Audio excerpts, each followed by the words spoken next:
Salut! Dans cette vidéo, on va parler de variables de configuration. Donc on va récupérer cette tâche-là et on va essayer de voir ce que nous devons voir. Donc il y a une première partie où on va définir c'est quoi les variables de configuration et enfin on va voir comment les utiliser. Donc lorsque vous allez au niveau de la documentation de Nest, dans la rubrique technique, vous avez une partie configuration. Et donc, ils vous disent ici que généralement vos applications ont besoin d'une configuration différente par rapport à l'environnement dans lequel vous travaillez et que de préférence vous devez utiliser quelque chose qui vous permette de gérer ces variables de configuration. Et la plupart du temps, on va utiliser ce qu'on appelle les .env. Donc ces .env là, ça permet de faire quoi? En fait, c'est juste une combinaison clé-valeur qui va vous permettre de définir vos différentes variables de configuration, que ce soit pour la partie base de données ou pour n'importe quel outil que vous utilisez. Donc ce que nous allons faire au départ, c'est de créer ce fichier là. Donc je vais venir ici et aller au niveau de la partie source, créer plutôt directement là au niveau de votre TQL. Je vais créer un nouveau fichier que je vais appeler .env. Donc, et par exemple ici, je vais lui dire app port. Par convention, donc c'est des constants, donc ça va être en majuscule. Et ici, par exemple, je vais lui dire c'est 3000. Et donc là, ça va me permettre en fait de stocker le port sur lequel on va déclencher notre application. Donc au lieu d'aller le mettre ici, au niveau de main.ts, d'aller le hardcoder, donc de l'écrire directement, vous pouvez tout simplement créer une variable de configuration dans votre fichier .env et d'aller la récupérer. Donc comment le récupérer ça? Donc on a deux façons de faire. Donc la première, c'est d'utiliser la méthode AliExpress. Donc comment? En fait, tout simplement, on va aller chercher quelque chose qui s'appelle un module qui s'appelle .env. Donc on va lui dire .env.js. Et là, vous allez avoir votre npm module .env et qui vous permet en fait de récupérer ça. Donc très simple, vous allez lancer votre commande npm install .env qu'on va lancer de suite. Et ensuite, à partir de ça, on va trouver le moyen d'aller chercher l'ensemble des fichiers qui se trouvent dans le .env. Donc le rôle de ce module, c'est de faire quoi en fait? C'est d'aller chercher toutes les variables d'environnement, y compris ceux qui se trouvent dans le .env, et d'aller tout simplement les récupérer dans un module qu'on va utiliser directement dans une structure.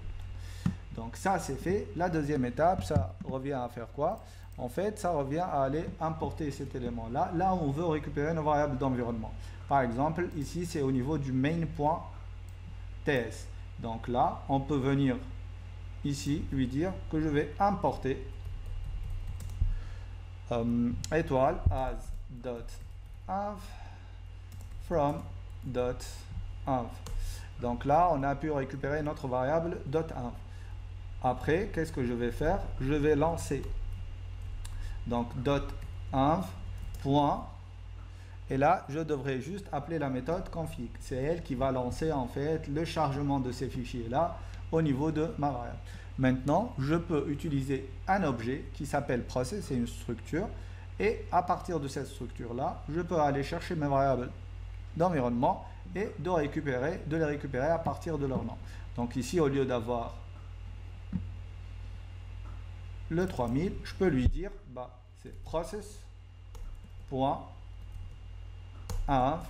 Et là, il va me charger l'ensemble de mes variables d'environnement.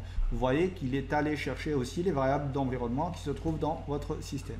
Donc ici, .apport. Et là, c'est très simple, vous avez ces variables d'environnement. Vous pouvez donc, si vous voulez ne pas utiliser les fichiers en .env et qu'au niveau de là où vous allez héberger votre application, vous voulez directement définir ces variables d'environnement ou de configuration, vous pouvez le faire et utiliser toujours la même façon. Et là, vous avez un accès direct à vos variables système. Donc c'est bon, on a récupéré ici. Mais on va voir si ça marche encore ou pas. Oui, ça marche. On n'a pas d'erreur et il charge directement à partir de là. Donc si par exemple, je vais aller dans ce fichier-là et dire ici que c'est du 3005, automatiquement, au niveau de cette variable-là, ça va devenir du 3005. Donc je vais fermer ça et je vais relancer mon serveur. Et là, au niveau de mon application, lorsque je vais essayer d'accéder maintenant à cette application là, et ben ça ne va pas marcher, tout simplement parce que maintenant le serveur il pointe sur 3005, d'accord, il ne pointe plus sur 3000. Donc on va tester une seconde, hop, et là il va rien trouver, ça ne marche pas, il ne trouve pas en fait ce serveur là. Par contre, si je lui mets maintenant 3005, que je lance, et il va me dire bah, hello nest equal, ça marche, c'est parfait. Donc on a pu voir la première méthode de récupération de ces variables d'environnement. La deuxième méthode, c'est la méthode définie au niveau ici au niveau de cette documentation. Et là en fait il nous demande d'installer un module qui s'appelle nest.js config. Donc on va aller installer ce module là et on va essayer de travailler avec. Donc je vais aller au niveau de equal, hop, et lancer l'installation de ce module là. Et donc là il va m'installer un module qui s'appelle config et on va juste lancer notre configuration module au niveau de notre application. On va juste attendre qu'il termine.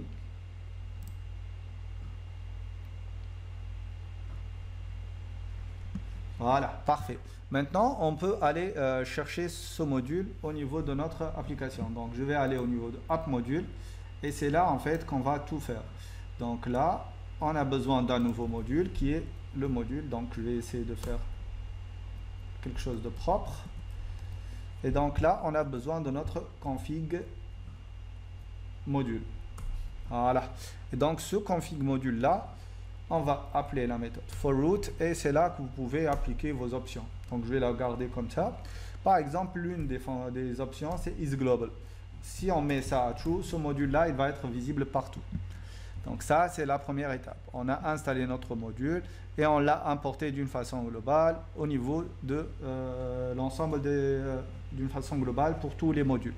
Ensuite, ça va aller chercher charger les fichiers d'environnement. Donc là où on a nos variables d'environnement. Maintenant, comment utiliser ces fichiers-là? Donc, on a deux façons de voir les choses. La première, c'est de dire je vais l'utiliser au niveau d'un contrôleur. Par exemple, ici, si je veux l'utiliser là, c'est très simple. Ce module-là nous offre un service. Donc, puisqu'on parle de service, ce qu'on parle automatiquement d'injection de dépendance. Donc, ce service-là, il s'appelle config service. Et donc, ce config service là, il a une méthode qui s'appelle get. Et donc là, je peux venir directement faire this.config service.get. Et là, je vais mettre la clé, l'identifiant en fait de l'élément que je veux chercher. C'est app root. Et donc là, je vais lui dire où est-ce que j'étais? Voilà, c'est dans le app controller. Je vais chercher et afficher ce truc là. Donc ça, je vais lui dire de me loguer en console.log et hop, je veux loguer ça. Parfait. Et donc en faisant ça, si j'appelle maintenant cette méthode là en appelant juste le hello, là c'est plus du 3005 mais du 3000, si j'envoie, j'ai ça qui marche et j'ai aussi l'affichage de cette variable là. Donc juste pour être sûr, ici port de l'application. Voilà, là j'ai fait une bêtise, une seconde, voilà, ça marche maintenant, c'est bon. Et donc je fais un clear, je relance et ça devrait marcher. Port de l'application c'est 3000, donc ça marche, on a pu le récupérer. La deuxième partie, c'est lorsqu'on veut utiliser ou récupérer ces variables d'environnement ou ces variables de configuration au niveau du fichier main.ts. Le problème ici, c'est qu'on n'arrive pas à faire de l'injection de dépendance. Donc ici, ce que je vais faire, c'est que je vais importer ce config.js. Plutôt, on va se référer à la documentation. Donc tout en bas, on vous explique qu'à un certain moment, je vais chercher main.ts. Voilà, using in main.ts. Donc à un certain moment, puisqu'on ne peut pas faire de l'injection de dépendance, on va utiliser la méthode get, à laquelle on va lui passer le service, la référence sur ce service-là. Donc je vais aller à ce niveau-là, lui dire const config service égale à quoi? Égale app.get. Et là, je vais lui donner config service. Donc là, on va récupérer une instance de config service. Ensuite, là où je voudrais récupérer ma variable d'environnement qui est là, je vais lui dire config service.get. Et là, je vais lui dire c'est app port. Voilà. Et on va voir si ça marche ou pas. Donc ça marche, c'est parfait. Donc si je vais tester encore une fois, je vais lancer ma fonction hello. Et là, je devrais avoir le message souhaité. Port de l'application 3000. Donc elle a pu se connecter avec ce port-là. Et on a pu utiliser donc ce service-là au niveau de notre main.ts. C'est excellent. Donc on a pu voir les deux manières pour gérer ces variables de configuration. Donc ce qui est sûr, c'est que vous avez beaucoup plus de détails au niveau de la documentation. On ne peut pas donc parler de tout ça dans une vidéo de 10 minutes, mais si vous avez besoin de gérer cette partie-là avec plus de détails, avec les validations des variables, etc., vous pouvez directement aller au niveau de la documentation dans cet onglet configuration sous l'onglet technique. Donc, on a terminé avec ces variables de configuration. Dans les prochaines vidéos, on va s'attaquer aux deux parties restantes, à savoir l'interaction avec une base de données via TypeORM et l'authentification et l'autorisation. Voilà, à la prochaine vidéo.